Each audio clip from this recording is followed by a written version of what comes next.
welcome back to Call the Damn Leads, the show by sales professionals for sales professionals. I'm your host, Drew B. Wilson. With more than 2 decades in sales, I've seen it, been through it, heard about it. Now I'm bringing it to you, my favorite people in the world, the sales community. Because let's be honest, this is the greatest job on earth. Doesn't matter where you come from, what background, what personality type, you can make an amazing life in sales. And I'm super pumped to have today's guest on here. He is someone that I have had the pleasure of chatting with and using his platform, PodMatch, for almost a year now, maybe even a little bit longer. And to be honest with you, it has absolutely made this show possible by connecting me with amazing guests from sales. So welcome to the show, Mr. Alex Sanfilippo. Drewby, thank you so much for the kind words, man. That means a lot. As a fan of your show, I'm truly honored to be here today, man. It really means a lot that you'd have me. Well, I appreciate it, and I want to dive right in, man. I want to hear your crazy sales story. Yeah, man, this comes before my software and podcasting days, but I'm going to go back to my prior. I had a 15-year career in the aerospace industry, and I wasn't an astronaut, skydiver, or fighter pilot, so like nothing interesting, right? I was selling parts to different airlines and stuff like that, and I'll never forget this one time. There was this company in Texas, and I've worked in Florida, and I just knew these guys were like, they were good old boys. Like they had a really big operation, but they were good old boys. They just wanted to hang out. And there was this really big bid that they like sent out to a number of companies, ours being one of them. And in all honesty, like we probably weren't the most qualified. Like I knew we could deliver it, but like our credentials probably weren't going to do it. But I made the decision, I'm like, you know what? I'm just going to talk to one of their guys and I'm going to fly over there and hang out with them. I'm just going to go do that. So I asked them like, hey, if I come to Texas, what do y'all want to do?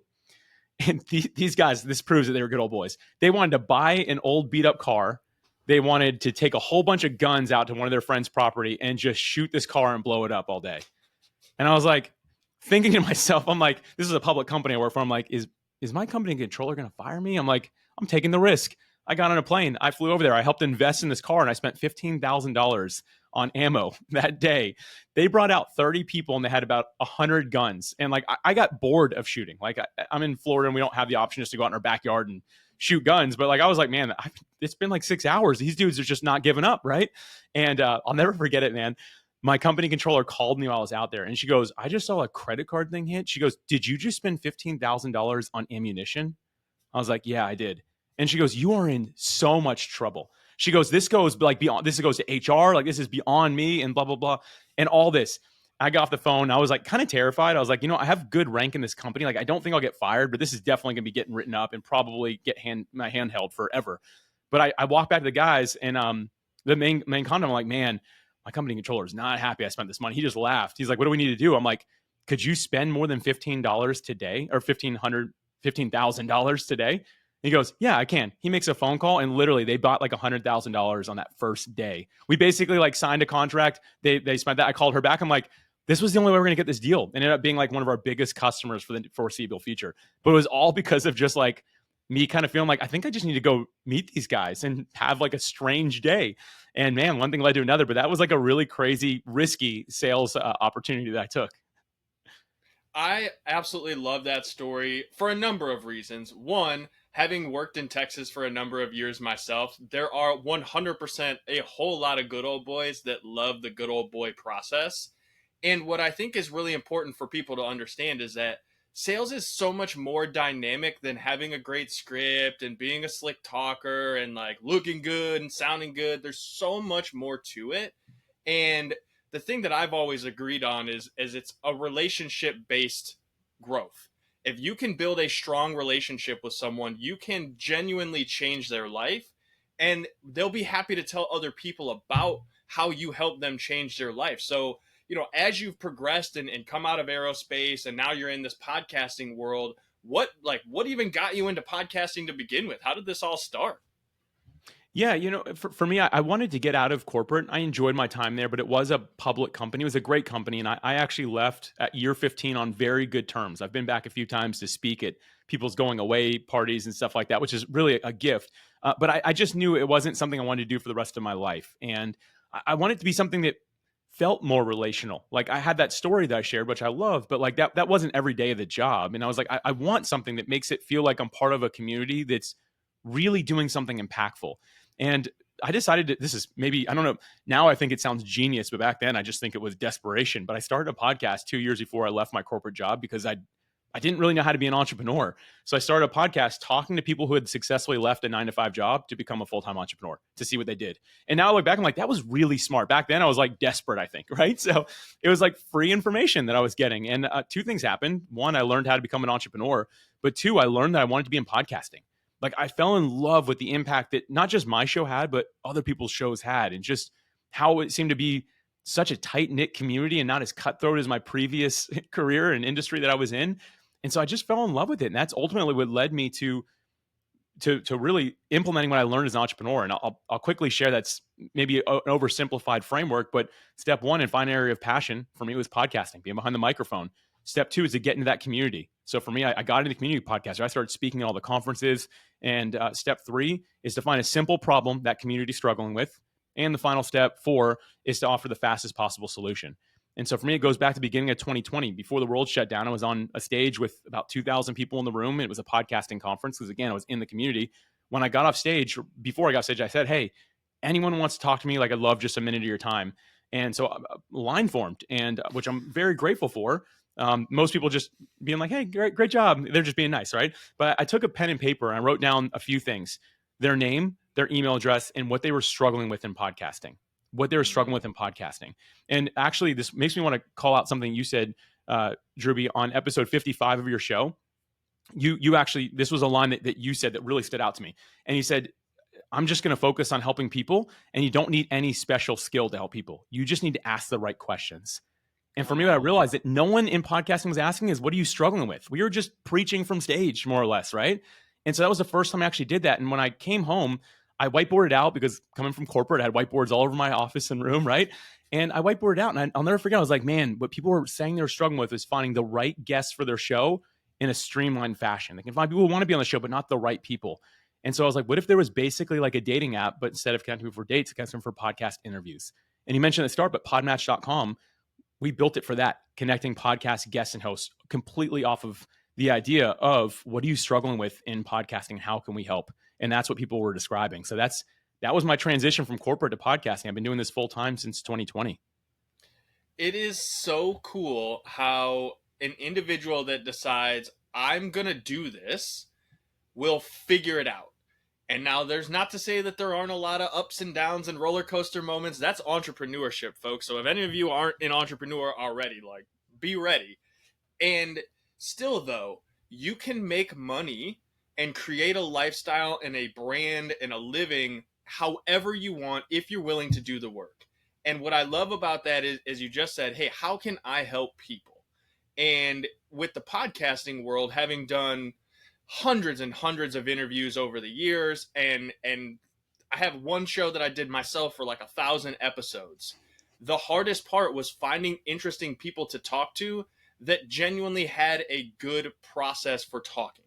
Because let's be honest, there have been people that we've talked to over the years that are really, really tough to talk to. But when you can build that skill set to get people to share their story and get them to talk about the things, that becoming a podcast host or a guest is such a fun thing to do. And I can say from experience that your community was brought to me by someone from another community that I was a part of. We were in a mastermind together, and he's like, hey, Drewby, I know you're looking for guests. You should get on this PodMatch thing. And objectively, yeah, he was probably trying to like sign me up under his links or whatever. But at the end of the day, that little comment of, hey, I think you'll find some value over here, you should check it out, led me to a world where I've got 90 episodes in the bank. I think we're only on like 70 right now on like public, but we've been able to create so much content and speak to so many amazing people that we could do this indefinitely and still not have run out of things to talk about. So within your business, like, what have you found has been a tricky roadblock to get people to believe that they can actually do this or be a part of the podcast community like this? Yeah, the first thing that comes to mind when you say that is, it was building my own reputation in a new industry. Again, coming from aerospace and moving over to podcasting, sure, the people in that room that day when I got the idea, like they knew me, and they were our first 100 people to join. It was like 100 people who said the same thing that day. And so they all joined the day we launched because I had their email address, right? And They knew who I was. But beyond that, I didn't have a lot of influence. And so for me, from day one, what I found tricky was reaching out to people. Convince is a strong word, but more or less to convince them to give it a shot, right? I really struggled with that. And not because I was not confident in it. I just think I didn't have much of a reputation. So I didn't feel like I had anything to stand on. So people were like, oh, yeah, well, who are you? It's like, oh, well, that's a good question, right? Like, I'm I'm not really sure who I am. But I think for a while, I really struggled with that specifically to start building like momentum. And so for me, I asked myself a question that actually one of your guests, Rachel Minion, I think was her name. So it was episode. I remember the episode. I remember numbers. It was episode 65, and something that Rachel said. She's like, "What do you want your ideal client to say about you behind your back?" And for me, I realized that was the question that I needed to ask myself. And by the way, I recommend everyone go back and listen. That was a very good episode, episode 65. Shameless plug there. But for me, I was like, what do I want people to say about me after they try PodMatch, or if they decide not to try PodMatch? Like, what am I going to burn a bridge and be like, well, screw you then, right? Like, or am I going to be like, hey, that's cool, no worries, here's something else. And so for me, what I started doing is working on my reputation in podcasting. So it was like a very indirect type of sales thing, but it was just a way that I could somehow build a touch point with each of these individuals. So I still say it today, like I believe I've become a lead educator in the podcasting space, both for guests and for hosts beyond PodMatch. And typically when I talk to people, I don't even really mention PodMatch anymore until it comes up, typically from them, not just from me. I want to hear that that's something that they're actually looking for versus just like, Drew, but you need it. I promise you need it. You don't know you need it, but you need it, right? Like, and in some scenarios, perhaps that is the right form of selling. But for me, again, going back to my whole core, the relational side of things, I know I'm good at educating. I know I'm good at helping. I know I'm good at serving. So I'm just going to double down on those things. And the byproduct is sometimes you were like, well, what do you got for guest? Or what do you got for me being a guest? And be able to introduce it. I don't know if that fully answers your question, if it doesn't help me frame it properly, but I kind of thought that was a healthy direction for that to go. No, it's perfect because what I always try to work with people when they're like, "Oh, I'm new to sales and I'm trying to find some success and I'm just not sure, like there's so many aspects of sales in general, right? You've got marketing, you've got sales, you've got the fulfillment aspect." And a lot of times a new sales professional is like, "Hey, how do I build relationships? How do I get people to know, like, and trust me?" As you said, how do I build my brand and influence in this space? And becoming an educator and an entertainer is the easiest way for you to get known without being spammy or obnoxious.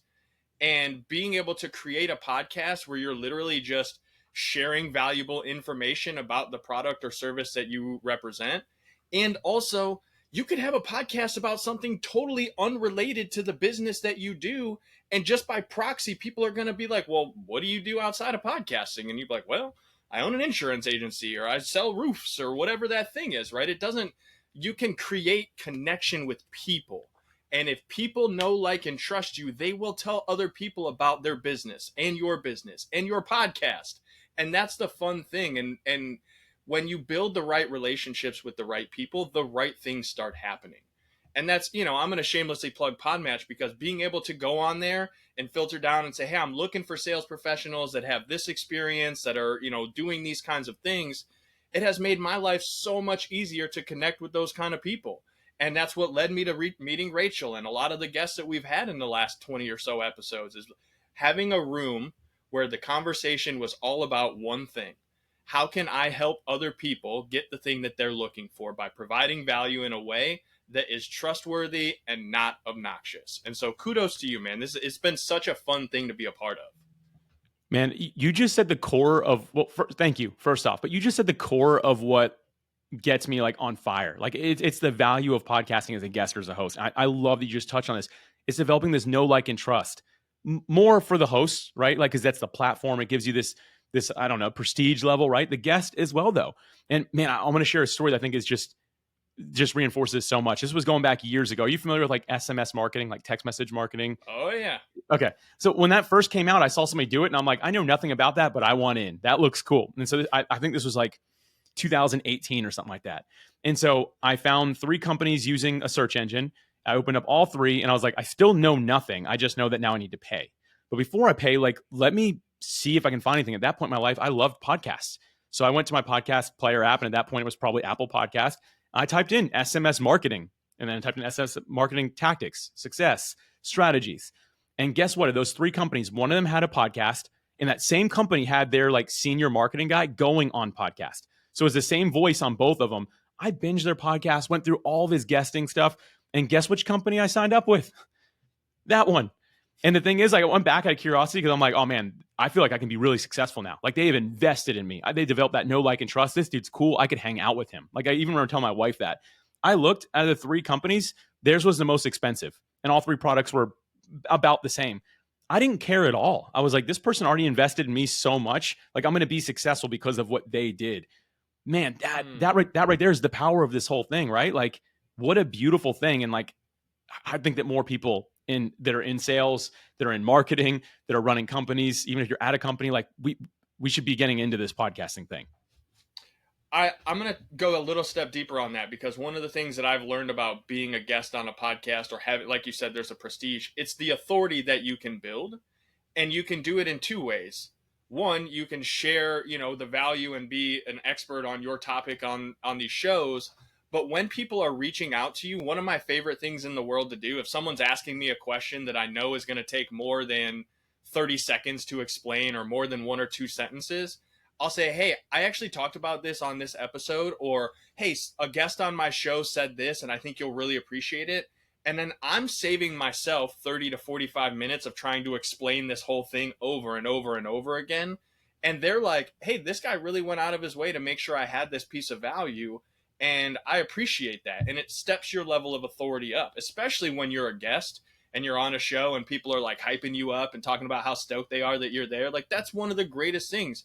And it's a transfer of influence and authority that cannot be accomplished in very many other ways. Like, there are other ways, but podcasting is one of the best ways to get your name out there, and do it in a way that, as you mentioned, people don't know you exist until they go online and they search. And if you're doing this right, like, by golly, they're going to find your show. And I always say, like, what if somebody is just getting into sales and they just happen to go on there and this is the show that they find? Like, that's awesome. That to me is what I'm looking for, because if we can help one person, then that changes the whole game for the world, because you never know what that butterfly effect could be. So I'd be curious, how many podcast episodes do you think your guests and hosts have put together and put out into the world at this point? Without like cheating the system, like everything in me is wanting to go to podmatch.com and go look, because we actually post that on the homepage. And I actually personally only look at active. So people that have used PodMatch in the last 45 days is what I look at. And I could be totally off on this number. I think it's like 140,000 interviews have been released by the people that are active right now. It should total just over 300,000 if my thinking is correct. It's about 300,000 interviews, sometimes up to 300 and 400 just in one day is what we're seeing right now, of connections being made and actually interviews being scheduled and happening, which, man, listen, I am so proud of that and so thankful. I never in my wildest dreams imagined that. Like, in my wildest dreams when we started, like, I just couldn't fathom something like that. To this day, I'm still kind of like, what is this real? Like, but man, like, what a beautiful thing. And I don't take full credit for that. Like, it's a community of people that want to serve the world. Because I mean, you and me, we're not here for each other. We're here for, like, a little bit, right? But we're really here for the listeners. Like, we're here to serve and make someone's life better with what we share. And anytime I see those numbers, I remember this is not like a vanity metric for Alex. This is how the world's being served with podcasting. That is so powerful, man. And thank you for allowing me to be a part of that, because I, for one, love sharing this value. It's one of those things where if I could make more time in the day, I would spend more time podcasting and sharing episodes. And what I know for me, when I started my podcasting journey, I had a mentor, and the one thing he said to me was, don't quit. And I'd be curious, on your side of things, for people that are getting into the podcasting world, what advice might you have for them? Don't quit is good advice. I have more, but don't quit is good advice. And I want to kind of reinforce that. If you're on the host side of things, 8 episodes is a milestone in podcasting, believe it or not. More than 50% of people quit before reaching 8 episodes. That's 2 months. And the thing is, I've personally found that most people don't really get any meaningful results out of being a host before 100 episodes. 2 years if you're doing a weekly show, right? That's a lot of time, but I think that's how long it takes many of us to find our voice, to find our rhythm, to find our niche, to really understand our listener. And on the guesting side, it doesn't take that long, but I've met so many guests. So like, I'm like, have you ever been a guest? Like, didn't work. I'm like, what do you mean didn't work? How many times did you do it? Twice. I'm like, twice? Did you get on the right shows? Like, come on. Like, how long did you wait before you decided this didn't work? it's like anything in life. Like we get out of it, we put into it, and time matters. I always think back to Jerry Rice, one of the greatest NFL players of all time. He has that famous quote where he said, "Today I'll do what others won't, so tomorrow I'll have what others can't." He worked 18 years or more in the dark before any of us even knew his name, right? But he became the best of all time out overnight because he did all that in the dark. And so I tell people, you got to stick with it. You have to stick with it. And you have to commit to a certain amount of time. For me, when I started as a host and as a guest, I said I'm committing to 100 episodes on both sides of the microphone, so 200 total, before I'm willing to reevaluate and decide if I'm even going to let myself quit. And by then, both were doing really well. And so I'm grateful for that. But I think the other thing I'd add to that is what helps us not to quit. And what helps us not to quit is having a real purpose or a real why behind it. And this can get a little bit woo, I know, but I think it's really important that you sit down with pen and paper and say, okay, why am I going to be a guest on podcasts? Why am I going to have my own show? What is the reason for this? And tied directly to that is the avatar. So it's the person that you say, this is who I want to speak to. And I think when you can get those things really right, like step back, pull yourself out of the equation, right? Like, yeah, have your own reasons, of course, but like, who is it really for? Why are you doing it? It gives you a reason to keep on going when the going gets tough. When you're like, I'm ready to quit, but now if I remember my personal avatar, so this is me speaking right now, is I call him Adam. And I know Adam's whole backstory, and I'm doing this for Adam. On the days when I'm just like, I don't feel like it, even though I love it, right? I can say, you know what, but Adam is expecting me to show up today. I'm going to show up for Adam really well. So I think having the stick with itness and the why, the passion, the purpose behind it, those two things hand in hand are a winning recipe in podcasting. I couldn't agree more. And it's one of those things where you never know who's listening. You know, I'm at a point now in my show where like we run ads and we sell books and all kinds of stuff, you know, and I'll get on the phone with someone and they're freaking stoked that it's me. They're like, wait, you're the guy? You actually do the thing that you say other people should do? That's crazy. I've been listening to your podcast. I've been reading your books. Like I'm doing the thing. And it always blows me away to hear, hey man, I've been listening to your podcast and I did that thing from the episode and this is how it changed my life. It's absolutely the most humbling thing in the world to hear someone say, I listened to you, I invested some time, energy, and effort into you, and it allowed me to do this thing that changed my life. And I am just so grateful for the listeners that are out there. And I just want to remind the listener now, if you start a show and you don't get a million episodes and you don't go viral right away, it doesn't matter. I promise you that if a million people showed up with a credit card to buy something from you, your business would fall apart. So like you don't need a million listeners up front. You just need a handful of that avatar who you know are in the position that you can help get out of the position they're in. And if you just lean in on that, man, I promise you, you will find success in this world without a doubt. That's one of the most insightful things. Like, I know you've been doing this for decades now. And like, I just think too many people don't think about that. We're like, oh, I need more listeners, more of this. I'm like, if they all turn into leads today, could you deliver? And typically the answer is no. Like most people, like, especially doing high ticket, you need 1 or 2 leads a week, right? If 5,000 showed up today, you're going to go under. Like we can't do that. And we all think it sounds great until it's time to deliver, of course, right? Like I got a coaching practice. I want 5,000 leads. It's like, no, you don't. You want 5 really good ones, right? And I think that's so insightful for people to hear. But to add to that, because I think that taking that even a level deeper is so important. We get preconditioned by social media numbers. And so I find that podcast guests specifically, they show up and they're expecting big numbers, tens of thousands, millions, all these huge numbers, right? But social media, although it has its place, I'm not trying to say anything bad about it. It's not the same as podcasting. I compare podcasting to you and the host, a host and a guest, sitting on a stage with an audience, sitting in seats right in front of you, listening to you, notepads in hand. That's typically the mindset that people are in when they're listening to a podcast. Now, again, to kind of compare that to social media, most people are trying to waste time or relax, chill, right? They're not necessarily in the mode of like, I need to better myself right now. So has its place. We probably all do both, right? But think about that value. If you're a podcast host or guest and you're having that collaborative time together, there's 30 people sitting in a room. Is that not valuable if they're the right 30 people?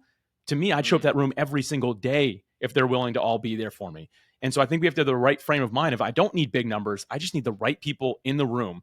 Is this the right podcast for me? Am I producing the right podcast for my listeners? Oof, that is so good. And listen, man, we could probably sit here and nerd out on this like all day long. I want to be respectful of your time. You have hundreds, if not thousands, of people on your platform who need you and who are using your amazing stuff to change lives all over the world. So what's the best way for people to come and find you, to learn more about the PodMatch system? How does all this work? Yeah, if you just go to podmatch.com/free, podmatch.com/free, it's going to give you some quick wins, whether you're a podcast guest, host, or if you're an aspiring guest or host saying, hey, I might want to get into this on either side of the microphone. It's totally free. It doesn't ask for your email address or anything like that. It's just going to give you some quick wins to help you move forward. And again, that's podmatch.com/free. But I seriously recommend hanging here. Like, Drewby, you've got a really good thing going. This is a great show. As a listener myself, I really, really just appreciate you having me and what you're doing. It is an honor to know you took some time out of your valuable life to spend it listening to me ramble, and all of the amazing guests who I'd say at least 95% I met on podmatch.com. So like, I am a full case study and testimonial to how amazing the platform is. And as always, you guys know, if you enjoyed the show, if you got some value out of it, share it, send it to a friend, tag somebody on social media, send it to someone who's terrible at sales and needs to learn more of the relationship side of it instead of being a hardcore, like, shove it in your face closer guy. It can be anything you want it to be. So Alex, I'm going to ask you, because I love to ask this question before we get out of here. Let's say someone just showed up, they're new to sales, they're new to all of this. If you can give them one piece of advice, what would it be? Listen to what that other person needs from you and try your best to deliver meeting their needs. Sweet and simple. I love it. As always, man, it has been an honor. Thank you again for taking some time to be here today. Thanks, Drewby. Appreciate you, man. You guys know what to do now. If you've got an amazing story and you want to share it on the show, first sign up at podmatch.com and get on there and go find some other awesome shows to be a part of. But then go to callthedamnleads.com/podcast. Send us your info. Let's get you booked in. Let's tell your story, because your story is what people care about. And if you got a great story, we want to put it on the show. So go to callthedamnleads.com/podcast, and then, go call your damn leads so that you have the money and the time to do this more in the future. We'll see you guys next time.